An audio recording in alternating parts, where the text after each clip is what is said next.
Welcome to the chapter number 3 the book 48 laws of the power. Chapter का नाम है conceal your intentions. ये chapter 3 बोल लो या लॉ नंबर 3 बोल लो, it's totally up to you.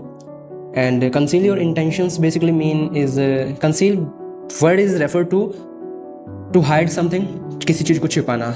Intention हमारे इरादों को बोला जाता है, तो इरादों को छुपाना इस लॉ का नाम है। तो आगे चलते हैं। सबसे पहली बात कि इसमें एक स्टोरी है। अगेन सभी चैप्टर्स में हम एक स्टोरी के साथ साथ करेंगे, क्योंकि इनमें स्टोरीज बताई गई हैं। स्टोरीज बताने का मेन पर्पज़ ये है कि ताकि आप किसी भी चीज़ को अच्छे से रिलेट कर पाओ, किसी भी चीज़ को अच्छे से समझ पाओ। ठीक है, डायरेक्ट हम लोगों को पढ़ने लग जाएंगे तो शायद आप बोर हो जाओगे, क्योंकि हमेशा बेहतर चीज़ें बोरिंग होती हैं। शुरू करते हैं। ओवर सेवरल वीक्स निनोन दे लेन क्लोज। अच्छा ठीक है, 17th सेंचुरी की बात है लगभग। ठीक है, फ्रांस की बात आई। आप एक चीज़ गौर करना, ये जितने भी चीज़ें हुई हैं ना, जितने भी ये लॉज लिखे गए हैं 48 लॉज टोटल पावर के ऊपर, इनमें से काफ़ी ज़्यादा लॉज का जो बेसिक लोकेशन है, एरिया है, वो फ्रांस है या फ्रांस के आसपास का एरिया, यानी कि काइंड ऑफ यूरोपियन कॉन्टिनेंट की बात कर सकते हैं। ठीक है, 17th सेंचुरी में फ्रांस में एक निनोन दे लैनक्लोज नाम की बहुत ही मोस्ट इनफेमस कॉर्टिसन हुआ करती थी।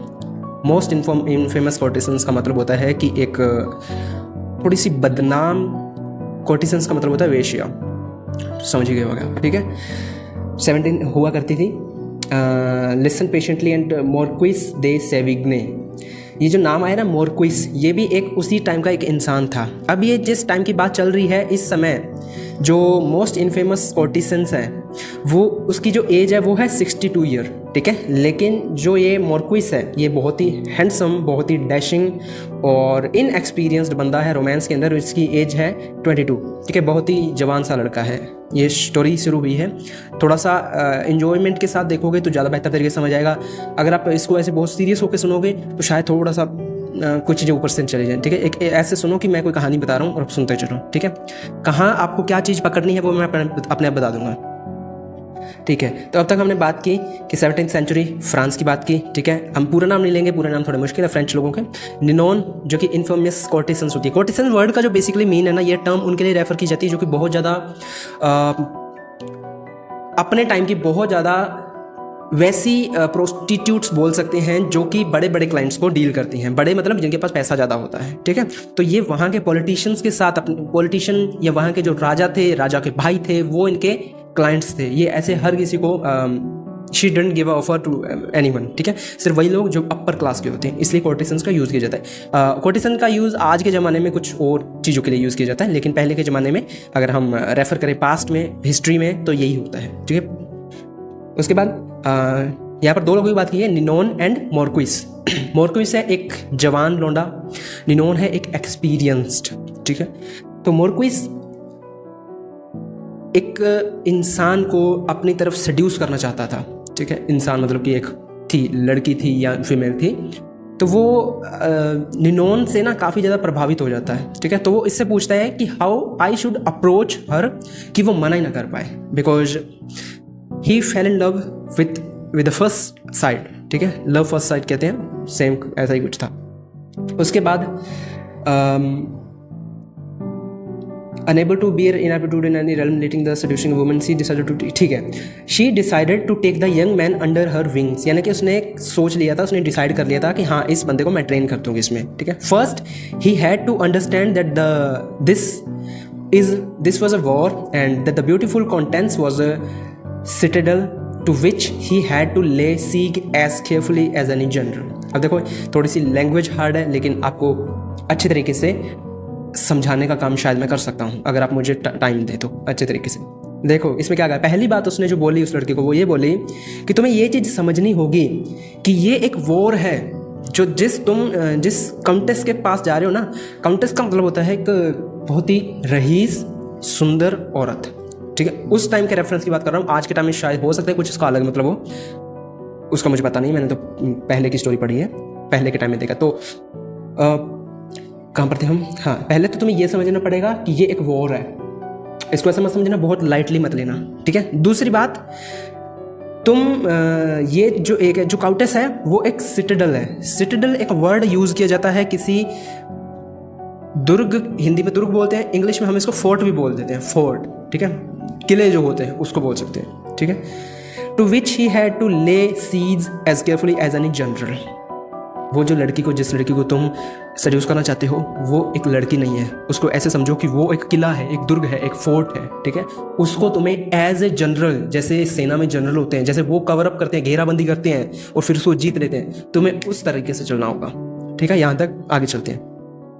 Every step had to be planned and executed with the utmost attention to detail the nuances.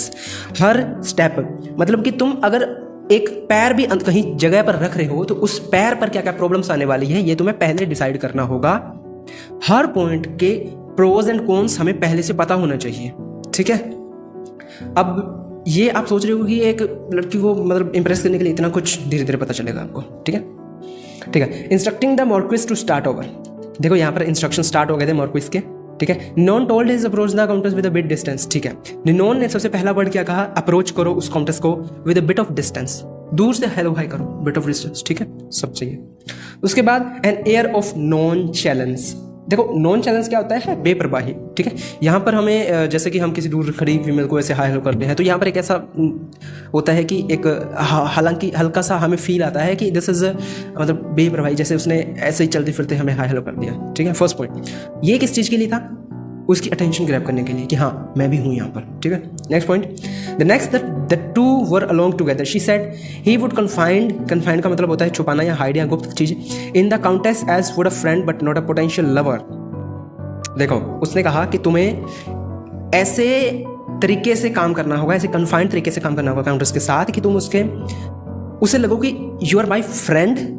ये धीरे धीरे होगा, प्रोसेस है लंबा, एक दिन में नहीं होगा, ठीक है।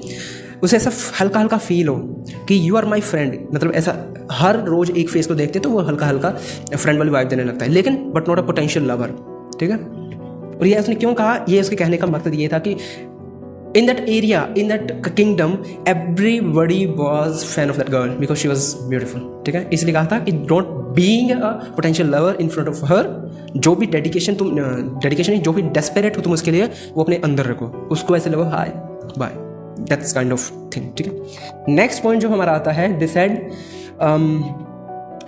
This was a throw to her of the scent, the countess was no longer to take his interest in her for granted, perhaps he was only interested in friendship, ठीक है।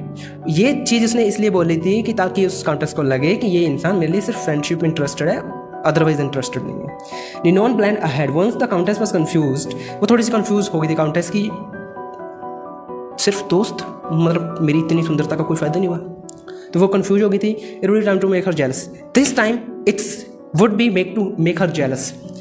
अब ये जेलस क्यों करवाना है, उसने कहा कि अब उसको जेलस करवाना है, लेकिन जेलस क्यों करवाना है। At the next encounter at a major fact in Paris, the marquis would show up with a beautiful young woman at the site. Ninon told to marquis कि next time when you will come, आप अपने साथ सुंदर सुंदर महिलाओं को लाना, ठीक है, so that she can feel jealousy. Why, आगे पता चलेगा। This beautiful young woman had equally beautiful friends, so that whenever the countess would now see the marquis, he would be surrounded by the most stunning young women in the Paris. Not only would the countess be seething with jealousy, she would come to see the marquis as someone who was desired by others, ठीक है। It was hard for Ninon to make the marquis understand, but she patiently explained that a woman who is interested in a man wants to see that other women are also interested in him too. Not only does that give him instant value, it makes it all the more satisfying to snatch from their clothes. देखो ये सारा खेल इसलिए सजाया गया था क्योंकि जब that beautiful lady will see marquis with the other women, जब वो लेडी देखेगी तो उसके मन में जेलसी पैदा होगी। और यहाँ पर समझाया है कि ऐसा क्यों हो रहा है, क्योंकि एक जब वुमेन किसी इंसान को पसंद करती है, जब वो किसी इंसान में इंटरेस्टेड होती है तो वो चाहती है इंटरनली कि दूसरी भी उसके अंदर इंटरेस्टेड है या नहीं। अब ऐसा क्यों, क्योंकि यहाँ पर बताया गया है कि ये चीज़ उन्हें इंस्टेंट वैल्यू तो देती है कि हाँ यार इसमें दूसरी औरतें भी इंटरेस्टेड है, मतलब मेरा बंदा अगर दूसरी औरतों को भी इंटरेस्टेड कर पा रहा है तो इसमें कुछ तो बात है, तो इंस्टेंट वैल्यू है ना, yes that's it makes it all the more satisfying to snatch. और ये उसे और ज़्यादा सेटिस्फाइंग बनाता है स्नैच करने के लिए, जल्दी से ग्रैब कर लो इसको। होता है ना ऐसा, फॉर एग्जाम्पल यहाँ पर कोई एक गिलास पड़ा है कोल्ड ड्रिंक का, स्कूल की बात कर लो, कोल्ड ड्रिंक का गिलास पड़ा है, तो गर्मी के दिन है, कोल्ड ड्रिंक का गिलास पड़ा है और तुम धीरे धीरे चले जा रहे हो, उधर से कोई और आ रहा है, कोल्ड ड्रिंक का गिलास उधर से कोई और आ रहा है, जो अब उसकी वैल्यू तो है गिलास की, ठीक है, जो उसको पहले स्निच कर जाएगा, सेटिस्फाइंग लगेगा ना कि वाह यार ये ऐसे भागते रहेंगे, राइट। नेक्स्ट यहाँ पर एक वर्ड आया था सी थिंग्स, SWTHING, उसका मतलब होता है एक्साइटेड, काइंड ऑफ उत्तेजित करना वुमेन को, ठीक है। Once the countess was jealous but intrigued it, countess jealous हो गई लेकिन दिलचस्प भी हो गई, ठीक है। इट वुड बी टाइम, अब क्यों होगी इंटरेस्टेड आगे आगे पता चलेगा। It would be time to beguile her, guile का मतलब होता है थोड़ा सा छल धोखा टाइप कुछ, ठीक है। अब ये टाइम है उसको धोखा या थोड़ा सा मतलब ऑफ द ट्रैक ले जाने का। Ninon instructed the Marquis to follow the fair where the countess expected to see him. Then suddenly he would appear to salon she had never frequented before. Okay, but that the countess at London often she would unable to predict his moves. All of this would push her into the state of emotional confusion that is the prerequisite for successful seduction. Okay, ठीक है। अब यहाँ पर बोला गया है कि अब वो काउंटेस थी, वो जेलस हो गई थी बट इंट्रिग्यूड, दिलचस्प भी हो गई थी उसमें, ठीक है। अब एक छोटा सा कोई फंक्शन था जिसमें कि निनोन ने मॉर्क्विस को कहा था कि तुम अच्छे से बन के जाना, ठीक है। And suddenly appear at the salon he had never frequented before but that the countess attended often, ठीक है। शी वुड बी ओके, ठीक है। यहाँ पर उसने बोला है कि तुम ऐसे फंक्शन में जाना जहाँ पर वो काउंटेंस तो ओपनली जाती है लेकिन तुम वहां पर आज से पहले कभी नहीं गए। नाउ अगर तुम इंस्टेंटली उसको देखोगे, she will not, she will unable to predict your next move, क्योंकि तुम ऐसी चीजों, ऐसी जगह में कभी गए नहीं जहां पर तुम अब आ गए, तो ये उसको और कंफ्यूज करेगा कि क्या ये मेरे पीछे आया है, ऐसा कुछ, ठीक है। उसके बाद These moves were executed to took several weeks. ये several weeks का काम है, मे बी मंथ्स का भी हो सकता है, ठीक है। Don't take easy, पहले बता चुका हूँ ये वॉर है। Ninon monitored the Marquis' progress through her network of spies. She heard the countess would laugh a little hard at the witticism, ठीक है। Okay. Listen more closely to his story. She heard the countess was suddenly asking question about him. Her friend told the social affairs countess openly. Ninon felt certain that the young woman was falling under his spell. Okay, it was a matter of weeks now, maybe a month or two, but if all went smoothly, then the citadel would fall. ठीक है, यहाँ पर बोला गया है कि जैसे जैसे टाइम बीतता गया, कुछ वीक्स बीते, तो काउंटेस इंटरेस्टेड होने लगी, उसकी छोटी छोटी बातों पर हंसने लगी, उससे क्वेश्चन पूछने लगी, ठीक है। और निनोन ने और लोगों से भी पूछा कि यस, उसके दोस्तों से पूछा क्योंकि निनोन का नेटवर्क अच्छा था कि yes she all the day she talk about that man, ठीक है। बॉय एक्चुअली 22 साल का था वो लोंडा।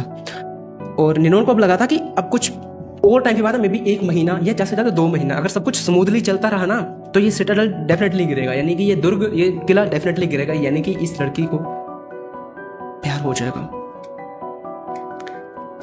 मैं ये धीरे बोल रहा हूँ वर्ड्स प्यार वगैरह, क्योंकि बाहर मेरी मम्मी बैठी है तो कुछ सुन लिया तो सोचेंगे पता नहीं क्या कर रहे हैं। Okay, next point.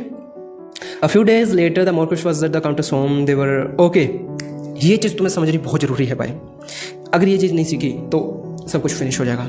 Last point है, ध्यान से सुनो, ठीक है। कुछ दिन बाद काउंटेस के घर पे गया वो मार्क्विस कुछ काम से, ठीक है। और suddenly he was a different man, this man acting in his own. अब वो रियलिटी एक्टिंग नहीं कर रहा, अब वो रियल में वहाँ पर है। और अब उसने उसको देखा, डेस्परेट तो वो पहले से था, अब कोई भी नहीं था आसपास उसके, ठीक है, वो अकेले दोनों थे, तो उससे कंट्रोल नहीं हुआ। निनोन ने कहा था कि कंट्रोल रखना और जैसा मैंने कहा वैसे वैसे चलते रहना, अब तक सब कुछ सही चला है, आगे भी सब कुछ सही चलेगा, ठीक है। बट उसका कंट्रोल नहीं रहा, उसने एक वर्ड बोल दिया, I love you.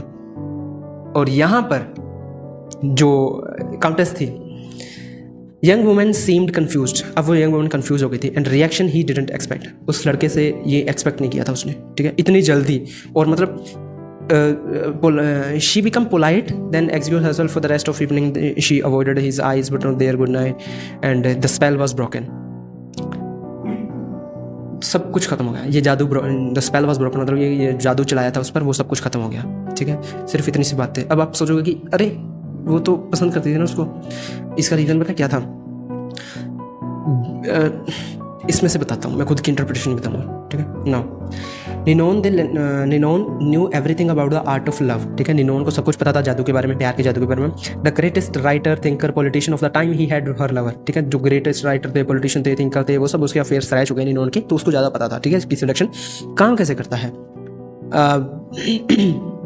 निनोन knew that the man and women are different. Ninon को पता था कि मैन और वुमेन अलग अलग होते हैं, लेकिन सेडक्शन की बात आती है तो सब सेम फीलिंग करते हैं, ठीक है, डीप डाउन सब कुछ सेम ही होता है, और उनको पता होता है कि वो सेड्यूस हो रहे हैं, लेकिन वो इन्जॉय करते हैं इस फीलिंग को, ठीक है। It is pleasure to let go and to allow the other person to detour, यानी कि भटकाओ you into a strange country. Everything in suggestion however depend on the suggestion. देखो सजेशन में सब कुछ सजेशन पर डिपेंड करता है कि तुम किस इंसान को सजेस्ट कर रहे हो, मतलब किस लड़की को या लड़के को सजेस्ट कर रहे हो। Instead you must throw your target of the scent to surrender to your guidance, they must be appropriately confused, you have to scramble your signal, ठीक है।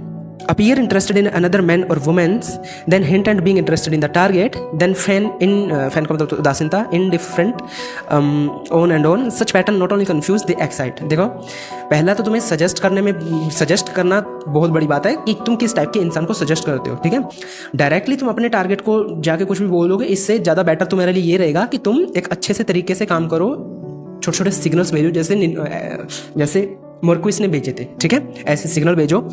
उसके बाद दूसरे लोगों में भी इंटरेस्ट दिखाओ अपना, दूसरे लड़कों में लड़की हो तो लड़कों में लड़की, लड़का हो तो लड़कियों में, और यहाँ पर थोड़ा थोड़ा interest. For example she is sitting there and you are sitting here, ठीक है, विद अदर वुमन मैन, इनके अंदर इंटरेस्ट दिखाओ, लेकिन थोड़ा इसके अंदर भी इंटरेस्ट दिखाओ, ठीक है। अब वो इंटरेस्ट दिखाने का तरीका सबका अपना अपना होता है, इतना तो देखो करना ही पड़ेगा, हर चीज़ तो लिख के दे नहीं सकते रॉबर्ट ग्रेंट। उसके बाद क्या होता है कि तो फॉर ये पैटर्न्स है ये, ठीक है, ये लव के पैटर्न्स है। इसके बाद क्या होता है कि वो that girl will be confused, वो कन्फ्यूज हो जाएगी, ठीक है, लेकिन उसके साथ साथ एक्साइट भी हो जाएगी, राइट। और यहाँ पर एक बात लिखी थी, मैं शायद उसको अंडरलाइन करना भूल गया, हाँ ये रही, कि each of them keeping her waiting for, okay ठीक है। Sometime any emotion, ये चीज़ ध्यान से सुना, sometime any emotion is better than the boredom of security। कुछ टाइम ऐसे आते हैं जब तुम्हें लगता है कि यार कोई भी इमोशन आ रहा है, चाहे वो जेलसी करवा रही है मेरे को, चाहे वो इनडिफरेंशिएट, चाहे वो फैन इनडिफरेंशिएट हो रहा हूँ मैं, या कोई भी इमोशन फील कर रहा हूँ, ये बहुत बेटर है कि किसी भी बिना इमोशन के, राइट। तो man and women emotionally same होते हैं, इमोशनली उनको एक्साइट सेम तरीके से किया जाता है, ठीक है, मतलब फंडामेंटल सेम है, लेकिन फ्लेक्सिबली होना पड़ता है कि तुमने एक अमीर को चुना है, गरीब को चुना है, एक पेंटर को चुना है, एक म्यूजिशियन को चुना है, किसको चुना है, ठीक है। तो इस बात को याद रखना कि कभी ना इमोशन बेटर होता है, कोई भी इमोशन चाहे गुस्सा ही हो, लिटरली एक बिना किसी भी इमोशन के, तो ठीक है। उसके बाद मोर्क्विस की बात की गई, मोर्क्विस ने बहुत बुरे मूव्स कर दिए एट द एंड, और उसके बाद वो कभी मिल नहीं पाए वापस, ठीक है। And second thing, the moment the marquis altered the fatal word love, however all was changed, this was no longer a game with moves, it was an artless show of passion. जब marquis ने love word का use कर दिया, तो अब ये जो game था, ये मूव्स का, ये एक एक्साइटमेंट का कि शाम को उससे शाम को वहाँ पर जाएंगे, हम उससे बातें करेंगे, वो शायद फिर से मुझे सिग्नल देगा, फिर से हम कन्फ्यूज होंगे, ये जो सारा गेम था अब ये खत्म हो गया था, ठीक है। ये पैशन का गेम था, खत्म हो गया था, ये एक आर्टलेस शो बचा था जिसमें कि किसी का भी इंटरेस्ट नहीं होता, ठीक है। नेक्स्ट, उसकी इंटेंशन रिवील हो गई थी, यही तो चैप्टर का नाम था, यही तो लॉ का काम था बताना। अब निनोन ने ये क्या किया, अपनी इंटेंशन नहीं बताई कि यस आई एम डेस्परेट, कि मोर्क्विस डेस्परेट है, उसने जैसा कहा, इंटेंशन छुपाई और कुछ और तरीके से सेम काम करने की कोशिश की, ठीक है। He was seducing her. This put everything is done in a light. All the door closed that would never open again. अब वो डोर क्लोज हो गया था, अब वो कभी नहीं खुलने वाला था, ठीक है। लास्ट में एक कोट के साथ हम एंडिंग करेंगे इस बुक की, थोड़ा सा एंडिंग करेंगे, ठीक है। उस कोट में लिखा है कि do not be held a cheat मत करना, ठीक है, फालतू में। Even though it is impossible to live today without being one, let your greatest cunning, यानी कि चालाकी, lie in covering up what look like cunning. देखो कभी भी चीट मत करना, चाहे तुम किसी के साथ नहीं रह पाते, लेकिन डोंट चीट, बिकॉज चीट क्यों नहीं करना, ये आपको अगले या उससे अगले लॉ में पता लगेगा कि चीट क्यों नहीं करना चाहिए, ठीक है। ये था थर्ड लॉ। ये चैप्टर हालांकि बड़ा बहुत है, इसका एक और पार्ट भी है जो मैं अभी मेरे को लगता है कि नहीं करना चाहिए, ठीक है। इस बुक के जब पूरे लॉज हो जाएंगे तब इसके सेकंड पार्ट मेरे को लगता है वो एक एडिशनल वीडियो के तौर पर कर सकते हैं, लेकिन अभी मुझे लगता है कि इस चैप्टर का जो मेन मोटो था वो हमने डिस्कस कर लिया है। उम्मीद आपको समझ आया होगा, और अगर समझ आया है तो अपने एक दोस्त को शेयर भी कर देना जो इंटरेस्टेड है। सी यू डे आफ्टर टुमारो।